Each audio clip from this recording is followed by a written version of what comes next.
March 9th, 2026, Pine Bluffs Town Council meeting. Please join me in the Pledge of Allegiance. I pledge allegiance to the flag of the United States of America and to the republic for which it stands, one nation, under God, indivisible, with liberty and justice for all.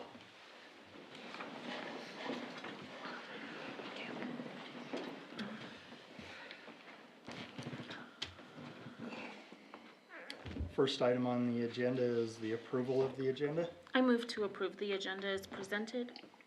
Second. All those in favor? Aye. Opposed? Hearing none, motion carries.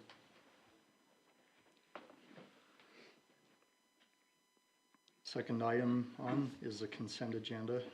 All items will be approved in one motion to approve the consent agenda. I move to approve the consent agenda. I second. Hearing a motion and the second to approve the consent agenda.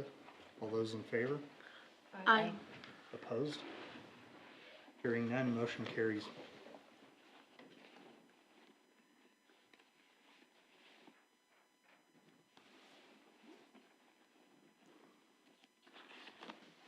The new business and action items, review and discussion, an ordinance to amend Chapter 6, Article 12 entitled Bail Schedule. What is that, Kim? That's it's our bond schedule, it's our fees for various infractions of the law. Okay. And at the last meeting, you all had discussed the need to look at some of our current fines, especially as they pertain to dog bites. Okay. And so I had a few questions. Chief Smith is here and he could probably talk to some of these fines. In the past, this was updated via resolution, but Alex and I are clearing up some inconsistencies on how we've handled that in the past. So moving forward, this will be done with an ordinance. But as there are several notes that I've put in here pertaining to things like, you know, do we want to list these other ones in with traffic citations? Do we want the dates to still fall in line with the Wyoming Supreme Court? And some of the other things that are in there, just like I said, just some other questions on whether or not you approve some of the fine increases, again, from the dog bites, but we also have fine increases for controlled substances and the purchase and use of controlled substances by minors and things like that. So, Chief Smith, can you? Yep. We'll start with the dog bite. We'll get to it.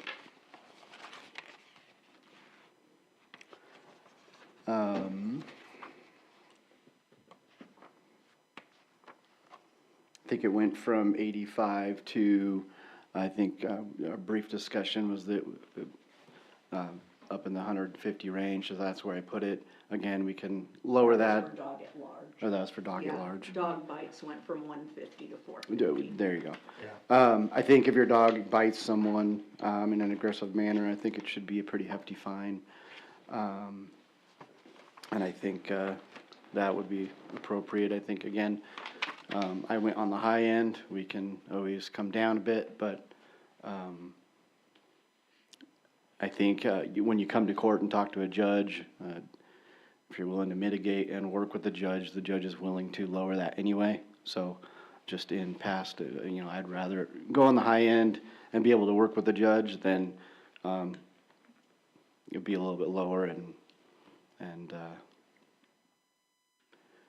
Didn't we also discuss that previously the first offense there was no court appearance?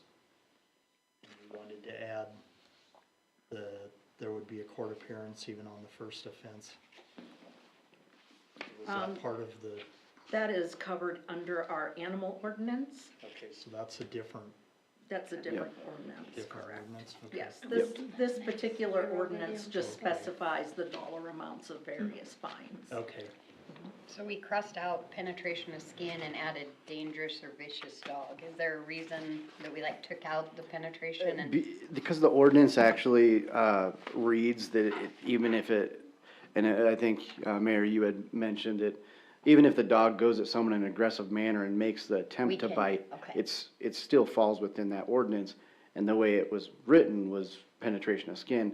It doesn't matter whether it penetrates the skin or not. So I want to reword that just so it's a lot more clear, because we charged people with it in the past and they, well, my dog didn't break the skin. Well, it doesn't matter.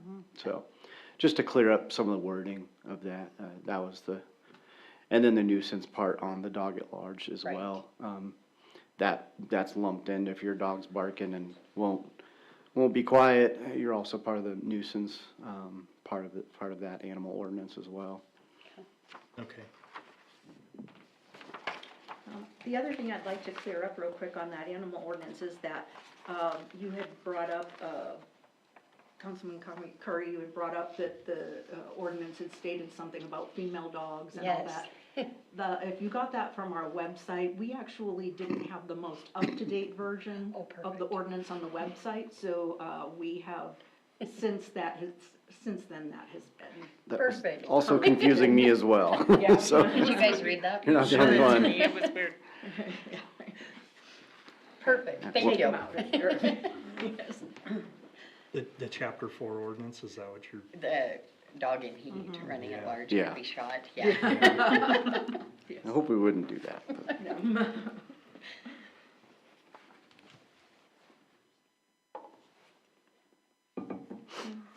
I see your note about the 25 miles per hour. A little bit off topic, but we did, as a WAM region, decide to make that as a priority topic to send to interim, because we've all had this happen lately where we want to put something at 25 and we need a traffic study. So we were asking for maybe some legislation that allows us to drop it to 25 from 30 without a traffic study, and not below 25, just because then at that point it could look like you were setting speed traps in your community. Are you So, talking about statewide? yeah, Okay. Yeah, that would be great, because a traffic study is an Yeah. unnecessary expense in some Yep. cases. From my understanding, maybe Kim can correct me if I'm wrong, if we change this ordinance from 30 to 20, one flashing, we do not need a traffic study per, Right. so we can change the ordinance to, okay. to reflect the change of the 25 zone that we no longer have. Great. Well, I think these look good, guys. So that would be the only thing, we'd just strike the 25 mile per hour and put in a 20 mile per hour when flashing. And that would just replace the existing, fine schedule. I think that's a good solution. I agree. And that does, adhere to the Supreme Court standards. I think these look good.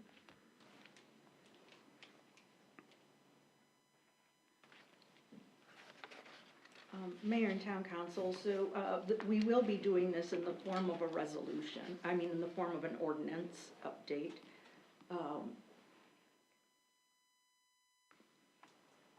In the past, we have updated this after revisions have been made by the Wyoming Supreme Court to their bail schedule.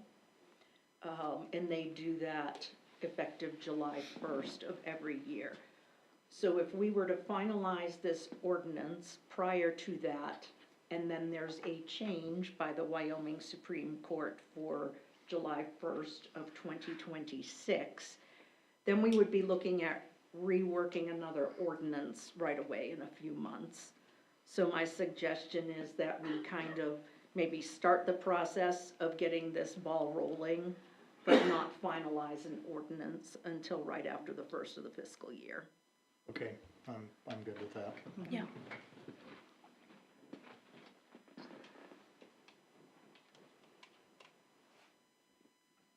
Mayor, Town Council, I want to make another point to the tobacco use. That fine also going up.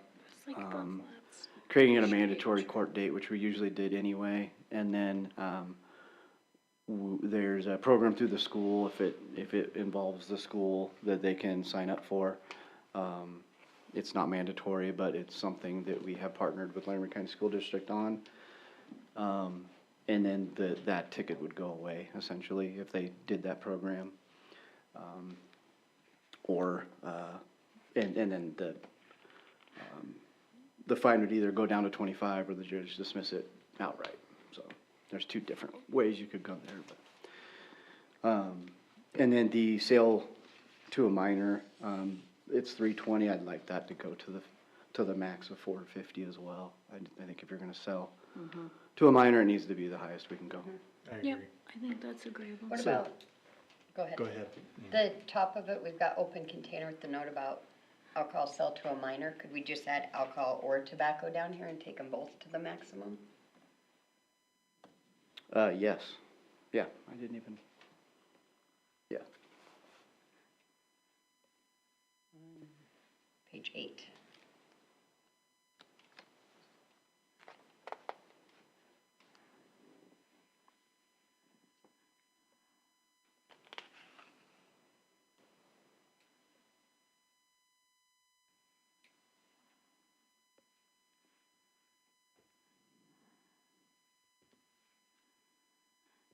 So does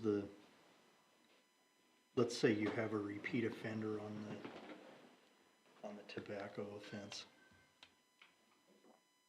Does it change after the second offense? So the first offense, they can go through basically an education program and have the fine reduced. How is it affected on the second offense? I don't know if that fits in our aggregating statute. I have to check that, which then can double the fine by the judge. So the judge can double the fine.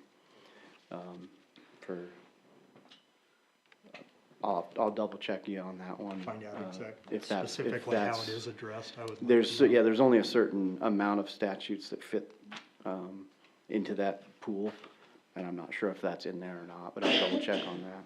Okay.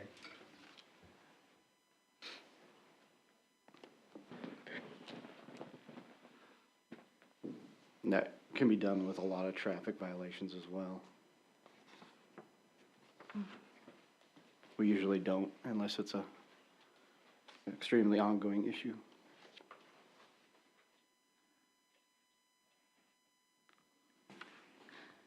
I'm learning so many things I didn't know we had a court fee.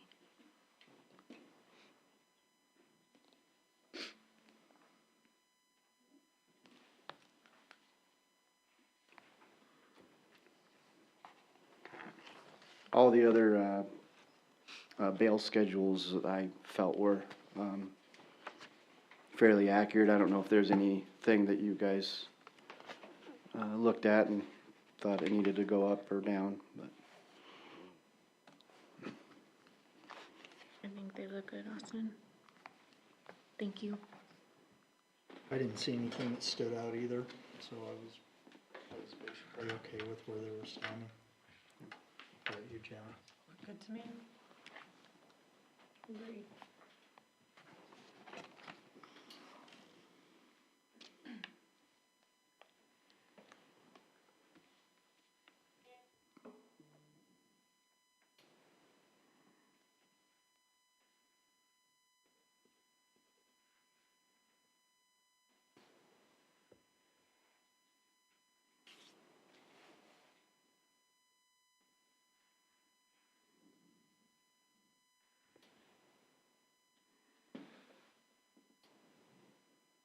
I have an odd question, Austin, maybe you Yes. can answer as well, we're waiting.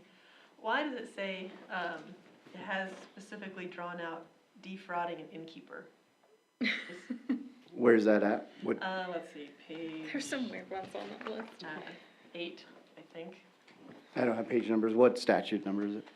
Let's see, 8-120. I'm just curious. It's paraphrasing. I think that's from our original ordinance. Oh, okay, So it was okay. left in there, but. Okay. That's actually pretty common, Is it? Okay. just It, I, skipping out on the, Well, yeah, I know, but it seems odd to be just drawing attention to like one. hey, I don't know. innkeepers are a big deal. You They gotta are. take care of them. it does happen, quite often. It's, had that issue. I would say most of the time we'll cite that under county though. No. Because they have a little harsher punishment than we would have. Because it's essentially, theft Yeah. by deception. So, the theft by deception statute for the state carries more punishment than our ordinance. So, we would usually go that route instead, so. Would it be the same for like a restaurant then? If you like skipped on the bill, would it fall under that? Or is there a separate one? Under our ordinance, it would just, again, we would charge under the state of theft by deception or theft by, not deception, but, I forget what the actual wording is, but it's theft. It falls under the theft statute. Thank you. Yep. So do we need a motion to approve this as, Oh, I think this was just a, Discussion. like Yeah, a, it was just an discussion. open Yeah. discussion Okay. on it to see if we were kind of moving in the right direction. And Alex, I'll get with you to make sure we're covered legality-wise on the Supreme Court side.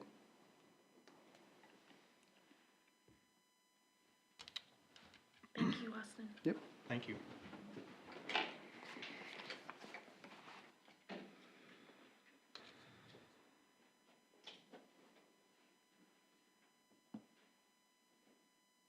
The second item on the new business and action items is review and discuss an ordinance to amend chapter 4 entitled Animals.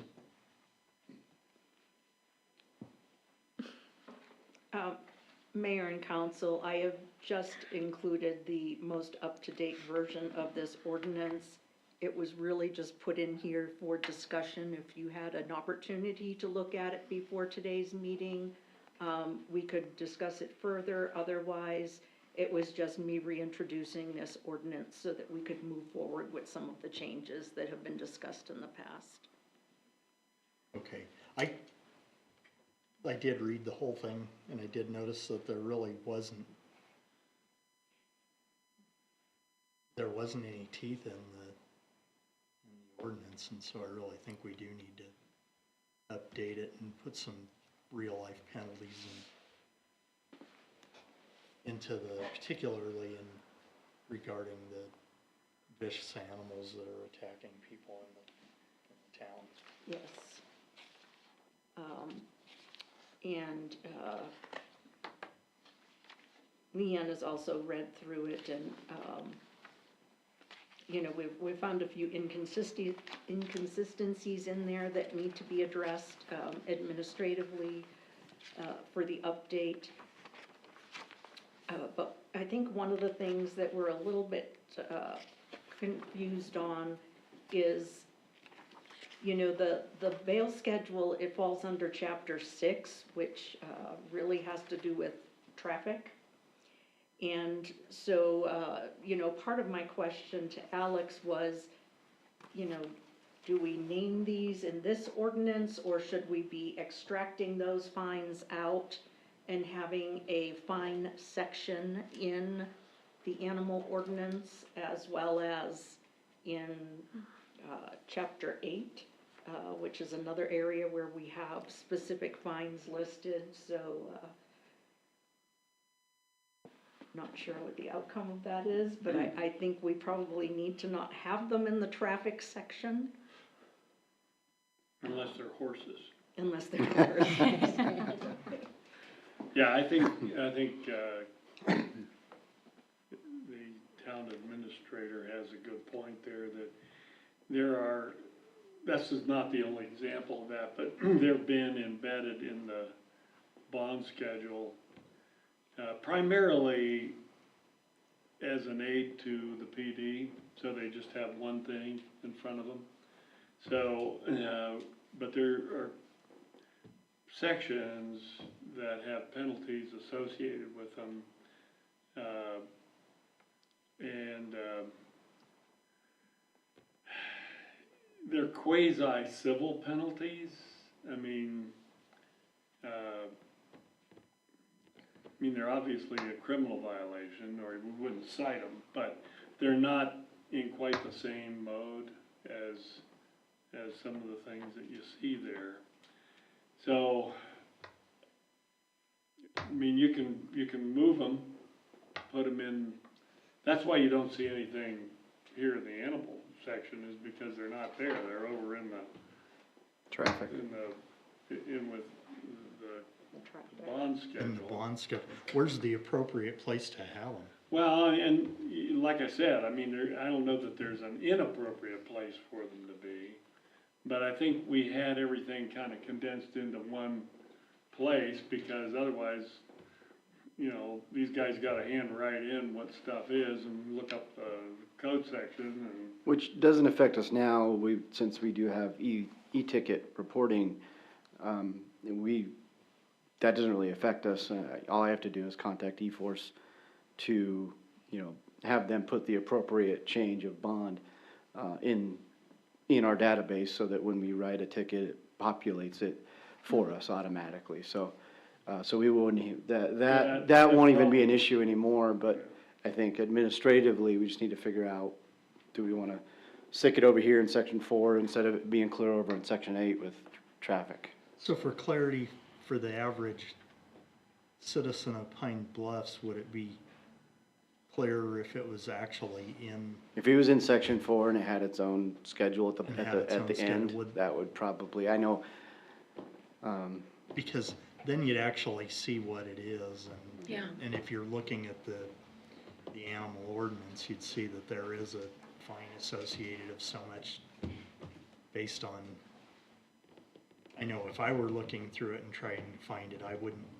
necessarily know to go searching in the Correct. bond schedule to find the fine associated with my well, dog attacking and that's why I someone. said earlier, for traffic, there's an aggregating, penalty that can up the fine, or double the fine for second, third offenses. So, again, if section 4 is stuffed over in there as well, I don't know if that qualifies, or if that's just traffic.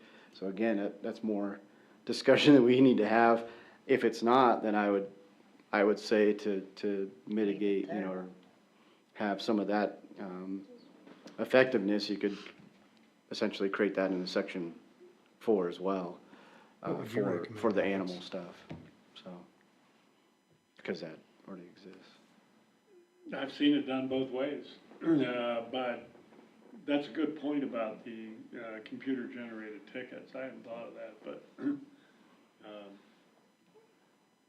course, that presumes that you've got your computer with you. Yeah, I mean, Can we you work could, those on your phone? Yep. Okay. So if you're strolling down the street and some vicious dog comes out and bites you, you can look them right up on the phone and yeah, punch out a ticket. I mean, we got our tablets, so Okay. we'd scan in a driver's license, we'd type it in, we'd figure out on the bond schedule, you know, what the fine actually is, if it's a dangerous dog, and if it's, you know, a second offense, then it's automatic court date, and they gotta talk to the judge anyway. And, well, dangerous dog, sorry, is an automatic court date anyway, so then they talk to the judge about, you know, their behavior and stuff. Dog at large is where I was going with that. Dog at large, if it's a second offense, then, you know, again, if that fits into aggregation, then we can, cite them into court or charge them double, but. If we pull it out of traffic, can we still do the doubling or tripling of fines for second and third offenses, or is that specific to traffic only? I think that's what I need to talk to Alex about, just to kinda look at that and see how that ordinance was written.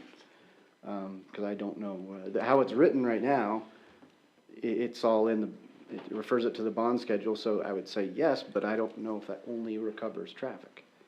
So, that's something I need to kind of research a little bit more. I guess I would think, as long as it doesn't impose, an additional burden on the peace officers, I kinda like it in the chapter where the offenses are spelled out, because you can put the elements of the offense in there, the elements of the Yeah. crime. So, the average Joe looking at that can go right there and see everything that they need to see to, you know, to figure out where it came from. And that's one of the biggest questions we get on cases that we end up dealing with opposing counsel, is a lot of times they wanna know, how in the world did you come up with that fine number? And so, you know, it's one thing, traffic, you know, that's pretty straightforward, right in the state statute for the most part. But something like this, it wouldn't be.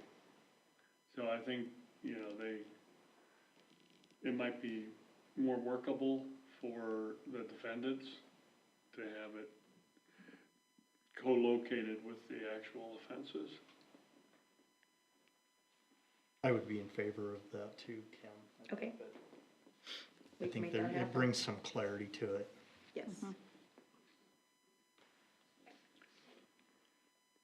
And there's several of them. Yes. And there's also some places in the code where, it's left open. I mean, municipalities have $750 to work with, for the most part. That used to be a lot more money than it is today. Yeah. But there are some places in there where it's just a statutory max, and there's very little guidance for the court in terms of how to manage that. We're fortunate because we have a judge with a lot of experience, and so he kind of has a good feel for where the fine ought to be, but we see that in some places as well.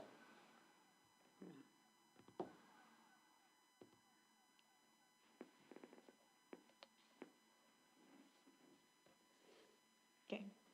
We're not gonna vote on this either. No, yeah, this, again, just kind of open for discussion, so we could figure out which way to move. Yep. Does anybody have anything they want to add? Not at the moment. Sounds good. Okay. Then we'll move on to visitor comments. Have any visitor comments?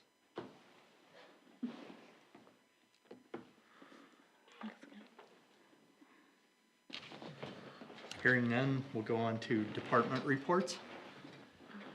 Nope. I don't have anything either. I actually have really good news that came out of legislative session. On Thursday, the governor signed the bill that would give 8% of all sales tax to counties, towns, and cities in the state of Wyoming. So this is the first time that we have kind of a stable solution to direct distribution. We will not have to, at least we shouldn't need to grovel every 2 years to be funded, and this actually puts us right about where we're at now, Kim. So I think right now we're at like 149.6, and this possibly puts us at like 151.2 or something. I'm gonna get that number wrong, but that will give us a really good place to start. I'm sure the Department of Revenue will have more numbers on that now that the bill is signed, but big wins across the board for that. Thank you for the county commissioners and the Association of Municipalities for their work on that, and that's all I have. So does it stay stable? Is it a fixed? It's an 8% fixed. Yeah, but can the county say 8%? Oh, we want 8% and the towns get nothing? No, there's this really complicated formula called the Madden formula that's built into that, and If you can figure out how that math works out, then, you probably deserve some sort of math award because it's really complicated. But based on population, we're all given a base amount. And then there's this weird matrix of if you're from your population going up from there. Also, if you're a hardship county, you have some more. Like Niobrara gets more. Weston County gets more because they're hardship counties and they don't have other ways to source revenue. So what designates you as a hardship county? I don't actually know that answer. Mark, do you?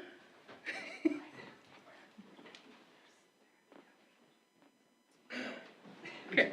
I can't comment on it. No, You were doing good on the math, and that's where it comes from, and. Yeah, and it's fairly complicated, and I know a lot of really smart people who don't completely understand how that works, but I bet if we asked Brett from the Department of Revenue to stand here, he'd make it make sense, and then he'd walk away, and we wouldn't really still know what he's You'd talking still about. not understand. Yeah, so I'm happy to pull that up for you, but there is a base number, and then we're all given more based on population and location, and the county has their own thing, and the municipalities have theirs, and really the counties should never be able to say that they want something that we have or something that Albin's getting. It's there as long as we're an incorporated community. Okay.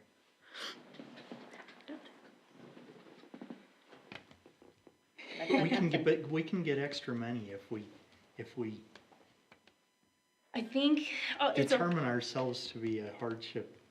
I have a feeling that's going to be a really tough sell. That's what I was All wondering. those data centers moving in are going to make that really, right, yeah.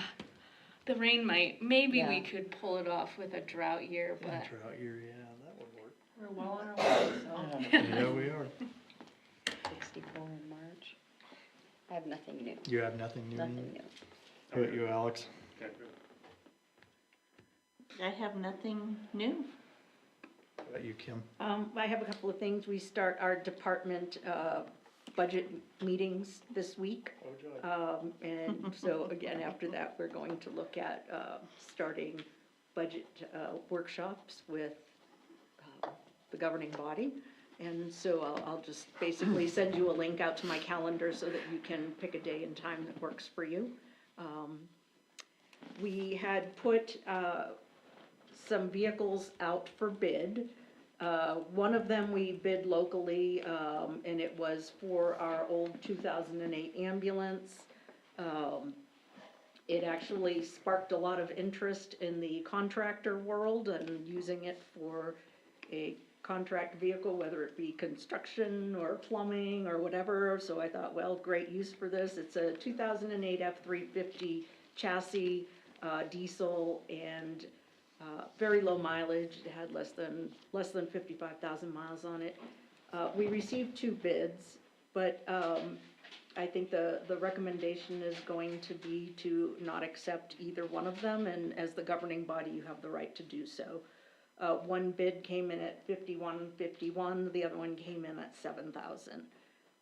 So while we didn't specify a minimum dollar amount, we did specify that the governing body has the right to refuse any and all bids. So I am leaving that up to you. If you would like to accept the high bidder out of that, that would be the $7,000, or I can rebid it and specify what the minimum amount would be. I was gonna say, maybe we should put it back out there with a recommended minimum bid on it and I agree. see if we get any hits on that. Okay. Cause $7,000 for a diesel vehicle that's got 50,000 miles on it is Yes. outrageously Yeah. low. And an ambulance, Yeah, an ambulance no less. so. I agree. Absolutely, we So can. I would say let's put it back out there again. Okay, and do you all have a minimum in mind for something like that? I realized the age of it, when I was looking up like a blue book value on it. you can't really look up a Blue Book value on an ambulance, but you can look it up on an F-350, which I think was, in the high teens. But again, it's, you know, Is there a way that you can hit the municipalities, the towns and stuff around the state? yes, I can. 'Cause Yep. that might be something they'd be interested in. Yeah. Yeah, I agree. We've listed our other couple of vehicles that we have, like we have an older dump truck that we're getting rid of, and, oh gosh, one other vehicle. Anyway, we have those listed on the public purchase website, There you so go. we could put that on the public purchase site as well. Okay. AI very quickly, for what it's worth, says $10,000 to $25,000. Okay. That narrows it down. That's that right, makes that's pretty broad. Does it have a mileage clause in there, or is that just based on year and? Because based on the year, the mileage is outrageously low. I'll change the mileage.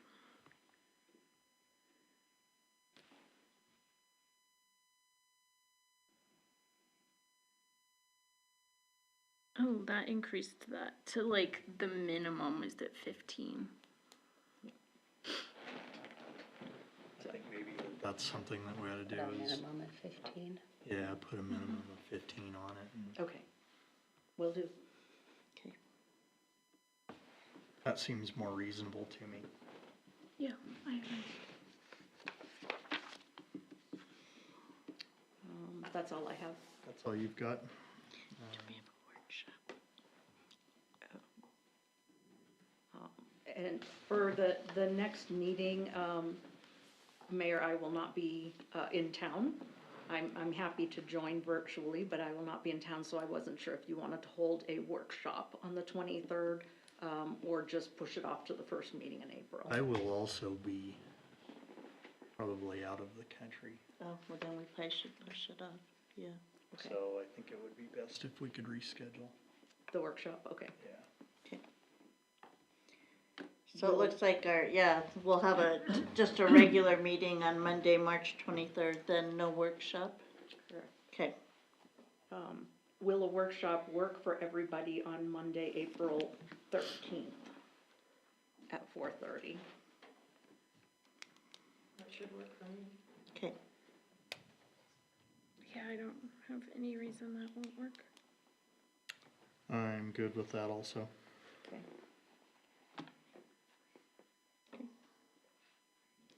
That sun is killing me. The sun coming into the blinds. Yeah. It's bright.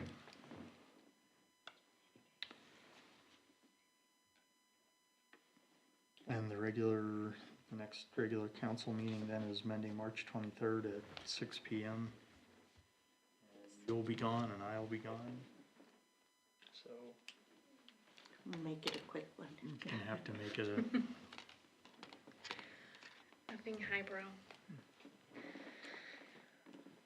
so do I hear a motion to adjourn? So moved. Second. All those in favor? Aye. Opposed? Hearing none, motion carries.